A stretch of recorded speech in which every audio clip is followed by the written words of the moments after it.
और पाठ करते करते नेत्र ज्योति आ गई। भक्तों को, संतों को, ठाकुर जी को पुकारते पुकारते नेत्र ज्योति आ गई। सारे भूमंडल के तीर्थ वहां आए दयालदास जी का दर्शन करने। क्या है खेड़ापा में, पर सदगुरु भगवान की आज्ञा से जहां बैठ के भजन किया वहीं सब कुछ मिला। पर हमें तो बड़ों की बात मानना नहीं। एक घटना सुना देते हैं, साधकों को उससे प्रेरणा मिले तो मिल जाए।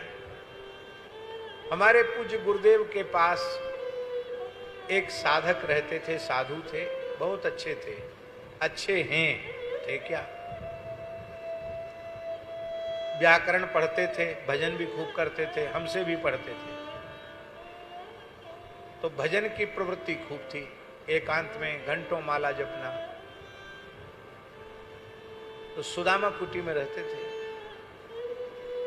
अब संत सेवी स्थान में तो बहुत साधु रहते हैं, और महाराज जी जहां विराजते थे वहां तो बहुत भीड़ रहती थी, पैर रखने की जगह नहीं, इतनी भीड़। हम भी ऐसी जगह, हमारा आसन था, महाराज जी के कमरे में पुस्तकें, पुस्तकालय, बीच में आने जाने का रास्ता, चरणों की तरफ केवल 3-3.5 हाथ की लंबाई और उतनी ही चौड़ाई, उतनी जगह थी, उसमें हम रहते थे। और 14 वर्ष रहे। पूरे पैर नहीं फैला सकते, 3 फीट में आप पैर फैलाएंगे, कैसे फैलाएंगे पैर? 3-3.5 फीट में सामने पैर फैलाओ तो फाटक खोले को तो फाटक पैर में लग जाए। बहुत समय तक तो पैर मोड़ के सोने का अभ्यास हो गया। तो वहां भीड़ रहती थी। महाराज जी कहीं बाहर पधारे थे, तो उन्होंने कहा कि अब पढ़ाई वढ़ाई से हमारा मन भर गया है, साधुओं को पढ़ना तो चाहिए, लेकिन साधुओं को बैराग जल्दी जग जाता है, और जितने जल्दी जगता उतने जल्दी ठंडा भी हो जाता है, ये और बात है। फिर कहेंगे पढ़ेंगे, फिर पढ़ने शुरू किए तो फिर कहेंगे नहीं अब भजन करेंगे, फिर नहीं अब पढ़ लेंगे, तो ना पढ़ते ही है ना भजन ही करते, दोनों काम से। जय सिया राम। बोले अब पढ़ाई वढ़ाई हो गई, अब तो गुरुजी हम तो अब भजन करेंगे। तो हमने कहा करो, कोई बात नहीं, यहीं रहो। बोले नहीं, यहाँ भीड़ बहुत है, यहाँ बहुत विक्षेप होता है, नीचे सेवा में भी जाना पड़ता, और उसमें तमाम समय हमारा चला जाता है, अकेले रह के भजन करेंगे। कहाँ रहोगे? तो बोले जमुना किनारे एक महात्मा हैं, उनके पास 2 झोपड़ी हैं, वो कहते एक झोपड़ी खाली है, उसमें रह जाओ। वो झोली वाले बाबा हैं, भिक्षा मांग के लाते हैं, हमको भी वहीं प्रसाद मिल जाएगा, खूब भजन करेंगे। हमने कहा बात तो ठीक है, भजन की सुविधा बहुत अच्छी है, वहाँ यमुना जी का तट है, यमुना जी का पुलिन है, अनुकूलता है, एकांत है, सब ठीक है, पर वहाँ महत्पुरुष की सन्निधि नहीं है। यहाँ महाराज जी की आज्ञा से रह रहे हो, तो यहाँ चाहे जितनी भीड़ हो और चाहे जितनी प्रतिकूलता हो, यहाँ फिर भी सब अनुकूलता रहेगी। मेरे विचार से आपको यहीं रहना चाहिए। बोले नहीं नहीं, हम अब नहीं रुकेंगे, जाएंगे। चले गए।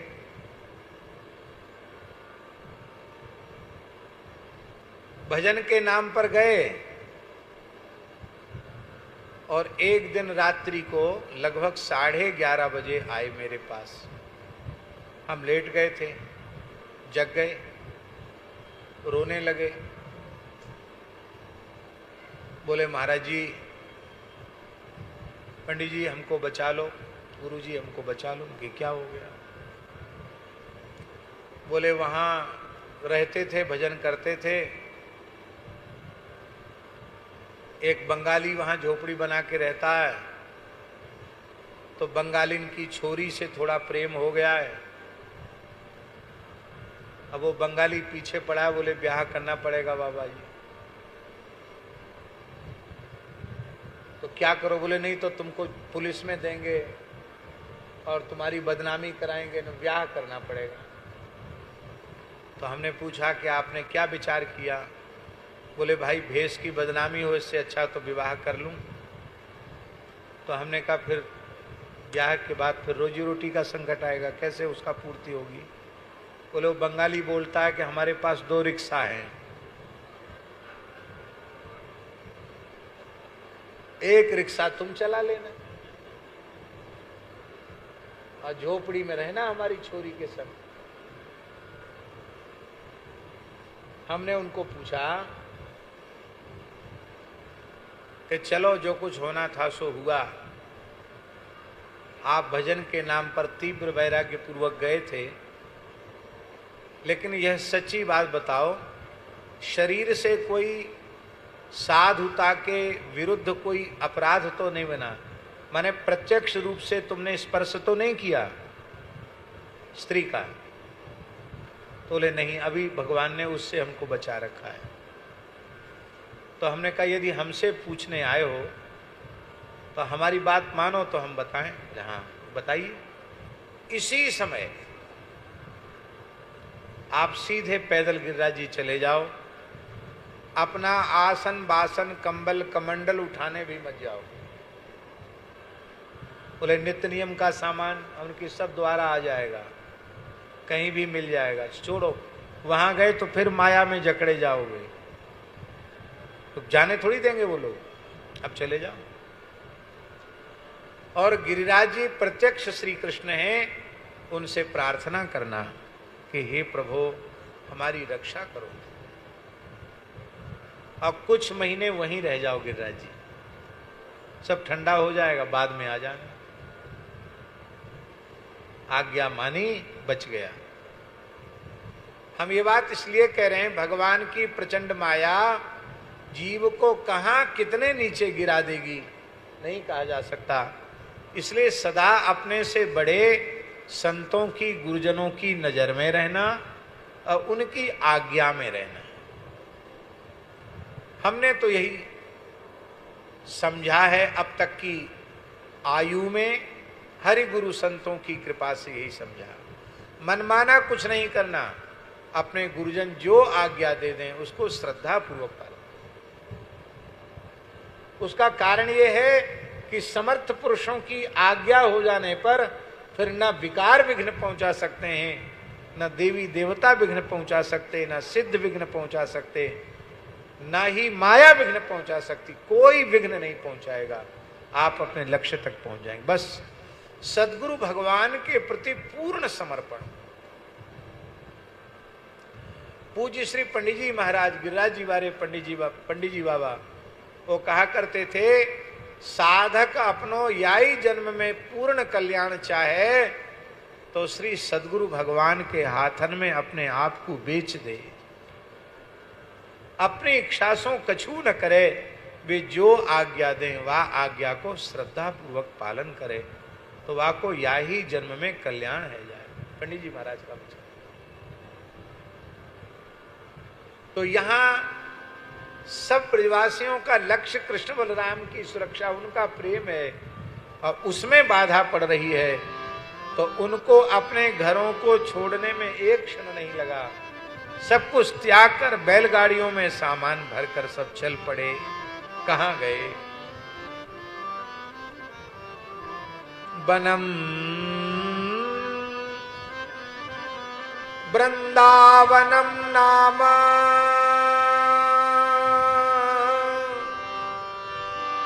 पशप्यम नवकाननम गोप गोपी गवाम सेव्यम पुण्याद्रितृणबुरुधम। श्री वृंदावन नाम का वन जो गायों के चरने योग्य है और नवकानन है। नवकानन का अर्थ है इसमें कभी पतझड़ आता ही नहीं है, यहां तो सदा वसंत ऋतु विलास करती है, ऐसा वह दिव्य नवकानन है। और गोप गोपी ग्वाल बालों के द्वारा सेवन करने के योग्य है। और पुण्याद्रि तृणबीरुधम, अद्रि, तृण और विरुद्ध, इन तीनों के आगे सीता शरण जी ने तीनों के आगे पुण्य शब्द लगा है। इसका मतलब पुण्य अद्रि, पुण्य तृण और पुण्य विरुद्ध। वृंदावन के मध्य में श्री गिरिराज जी का स्मरण किया गया भागवत में। आजकल हम लोग समझते वृंदावन अलग है, गोवर्धन अलग है, लेकिन वनम वृंदावनम नामो पशव्यम नवकाननम गोप गोपी गवाम सेव्यम पुण्याद्रि। पवित्र अद्रि माने पर्वत श्री गिरिराज जी मध्य में विराजमान है। इसलिए गोवर्धन मध्य गिरिराज है, कामवन गिरिराज मध्य वृंदावन है, कामवन आदि वृंदावन है, और जहां इस समय हम लोग रहते वृंदावन वो श्री महल वृंदावन है। ये पूरा का पूरा वृंदावन ही है। महाराज जी पद्म पुराण में स्पष्ट लिखा है कि वृंदा देवी ने जहां तप किया है तद वृंदावनम, तो वृंदा देवी ने तप किया है कामवन में, इसलिए कामवन वृंदावन है।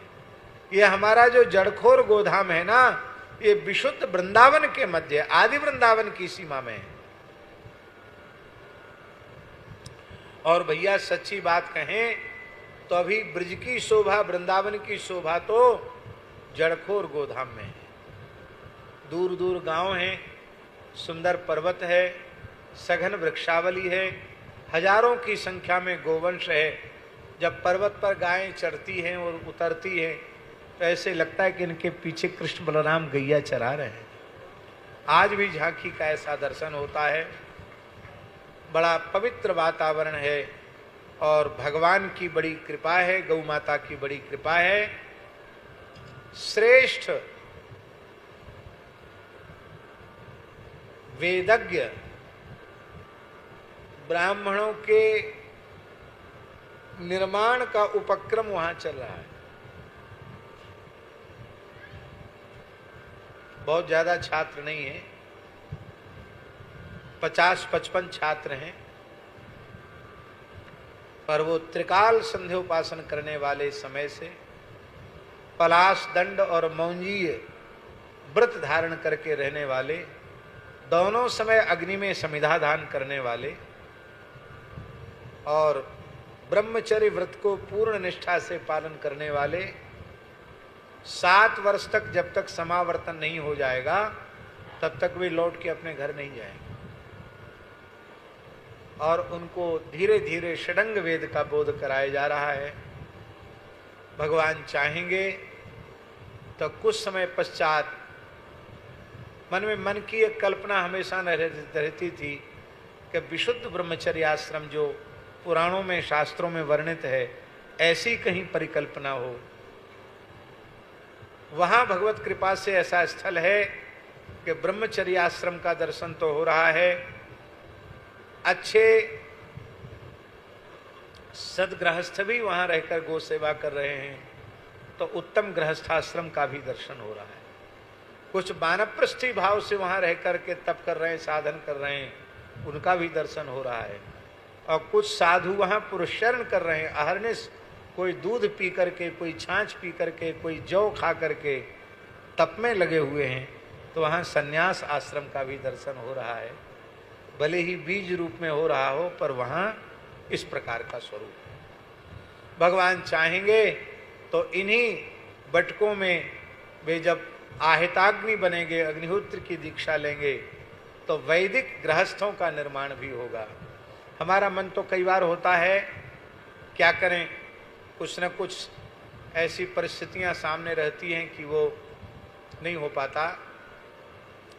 नहीं तो आज अग्निहोत्री ब्राह्मण विलुप्त हो गए। अग्निहोत्री माने नहीं कि कंडा लकड़ी इकट्ठी करके स्वाहा स्वाहा कर देना। वो आहिताग्नि ब्राह्मण अलग होते हैं, उनकी अग्निहोत्र की दीक्षा होती है। अग्निहोत्र का कर्म इतना जटिल है कि फिर उसमें समय नहीं, वहीं रखना पड़ेगा। तो मन में विचार है कि ऐसे कुछ अग्निहोत्री निर्मित हों, उनको मकान बना करके पूरी सुविधा दे करके वहाँ रखा जाए, सपरिवार उनकी अपनी अग्निशाला हो और वे इष्टियाँ वैदिक इष्टियाँ करें, और इस प्रकार से उन वैदिकों को इतना दिया जाए, अग्निहोत्रियों को कम से कम 1-1 लाख रुपए महीना की सेवा उनको दी जाए, उनको किसी यजमान की तरफ न देखना पड़े कि हमारा गृहस्थ कैसे चलेगा, और श्री गौ माता ठाकुर जी की ओर से उनका पूरा निर्वाह हो। ऐसा मन है। भगवान की इच्छा होगी ये तो हो जाएगा पूरा, नहीं होगी तो नहीं होगा। भगवान के संकल्प से ही सब होना है। अपना तो किया हुआ ना आज तक कुछ हुआ है, और ना अपना किया हुआ आगे होना है। भगवान का किया हुआ ही हुआ है, और भगवान जो करेंगे वही होना है। पर मन में ऐसी भावनाएं जगती हैं। देखिए महाराज जी, हिंदू सनातन धर्म किसी व्यक्ति की कल्पना नहीं है। ये नित्य सिद्ध अनाद्य पौरुषेय वेद और वेद का भाष्य, इतिहास, पुराण, स्मृतियां, धर्म ग्रंथ, आर्ष ग्रंथ, इनके द्वारा प्रतिपादित जो विशुद्ध वर्णाश्रम व्यवस्था है, उस विशुद्ध वर्णाश्रम व्यवस्था का नाम है सनातन धर्म। और उस व्यवस्था से हटकर कुछ भी आप सोच करके और हिंदू सनातन धर्म की केवल एक समूह को इकट्ठा करके रक्षा करना चाहेंगे तो रक्षा नहीं होगी। थोड़े से एक मुट्ठी लोग यदि विशुद्ध वर्णाश्रम धर्म का पालन करने वाले हो जाएंगे तो उससे वैदिक सनातन धर्म सुरक्षित हो जाएगा।